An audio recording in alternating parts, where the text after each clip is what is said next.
তোমার আউটফিটের দাম কত? শাড়িটা 10,000 টাকা। শয়তানের চোদে ওই শাড়ির দাম 10,000 টাকা, শাড়ির দাম কম পক্ষে 30,000 টাকা।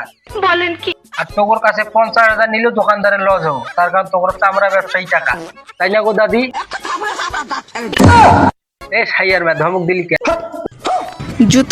জুতাটা মুকেশ আম্বানি দিয়েছে, এটা 5,000 টাকা। মুকেশ আম্বানি ভারত থেকে বাংলাদেশ তোর গোয়া মারবার নেগে আসছে, তুই ক আমরা বিশ্বাস করি।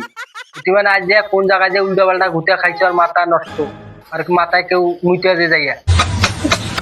ব্যাগটা হচ্ছে গিয়ে হবে 4-5 হাজার টাকা। হ্যাঁ তোর এনে ফ্রিতে দিছে, খালি এনে হালকা করে একটু লাগাইছে, বেশি কিছু না, তোর ফ্রিতে দিয়ে দেবো, তোর দেখলে দিয়ে দেবো। বলেন কি? তার কোন জানে যে তোরা চামড়া ব্যবসায়ী, তোর দেখলে মানুষ ফ্রিতে দিয়ে দেয়, তাই না রে সিদ্দিক?